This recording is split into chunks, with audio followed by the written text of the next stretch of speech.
தமிழ்நாட்டின் நரம்பு மண்டலமாக விளங்கும் அரசு போக்குவரத்து கழகங்கள் தற்போது ஒரு மிகப்பெரிய நிதி சுனாமியில் சிக்கி தத்தளித்துக் கொண்டிருக்கின்றன. வெளியே இலவச திட்டங்களும் கவர்ச்சியான அறிவிப்புகளும் கொண்டாடப்பட்டாலும் உள்ளுக்குள் போக்குவரத்து துறை மெல்ல மெல்ல மரணப்படுக்கையை நோக்கி தள்ளப்பட்டு வருவதாக தமிழ்நாடு போக்குவரத்து கழக பாதுகாப்பு சங்கங்களின் கூட்டமைப்பு ஒரு பகீர் அறிக்கையை வெளியிட்டுள்ளது. கடந்த 2021ஆம் ஆண்டு 38,500 கோடியாக இருந்த போக்குவரத்து கழகங்களின் மொத்த கடன் வெறும் 5 ஆண்டுகளில் 52,800 கோடியாக எகிரியுள்ளது. அதாவது ஒரு மாதத்துக்கு 610 கோடி ரூபாய் வீதம் ஒரு நாளைக்கு சுமார் 20 கோடி ரூபாய் நஷ்டத்தில் நமது அரசு பேருந்துகள் இயங்கிக் கொண்டிருக்கின்றன என்ற கசப்பான உண்மை தற்போது வெளிச்சத்திற்கு வந்துள்ளது. இந்த நிதி நெருக்கடியை விட கொடுமையான விஷயம் என்னவென்றால், முறையான தகுதி சான்று எனப்படும் FC ஃபிட்னஸ் சர்டிபிகேட் இல்லாத 5,480 பேருந்துகள் தினந்தோறும் லட்சக்கணக்கான பயணிகளை சுமந்து கொண்டு சாலையில் ஓடிக்கொண்டிருக்கின்றன.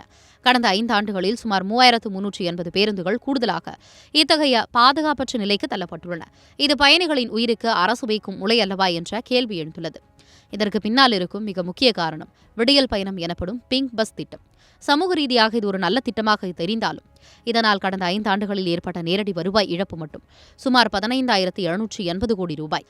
இப்போது தமிழகத்தில் ஆட்சி மாற்றம் ஏற்பட்டுள்ள சூழலில் அனைத்து பேருந்துகளிலும் பெண்களுக்கு இலவசம் என்ற விஜய் வெற்றி பயண திட்டம் வரப்போவதாக தகவல்கள் வருகின்றன. இது மட்டும் நடந்தால் அடுத்த 3 ஆண்டுகளில் போக்குவரத்து கழகங்களின் கடன் 1,00,000 கோடியை தாண்டி ஒட்டுமொத்த துறையும் திவாலாகும் நிலைக்கு செல்லும் என்று பொருளாதார வல்லுநர்கள் எச்சரிக்கின்றனர்.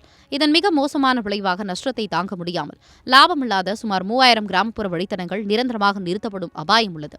இது கிராமப்புற மாணவர்களின் கல்வியையும் விவசாயிகளின் வாழ்வாதாரத்தையும் மிக கடுமையாக பாதிக்கும் என்பதுதான் நிதர்சனம்.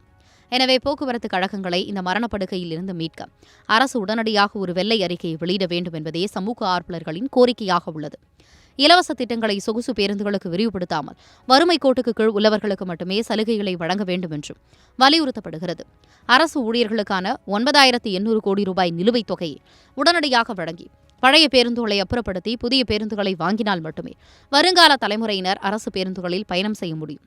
கவர்ச்சி அரசியலுக்காக ஒரு மாபெரும் பொது கட்டமைப்பை சாகடிப்பது நியாயமா எனும் கருத்தை இப்போது ஆர்வலர்கள் முன்வைத்து வருகின்றனர்.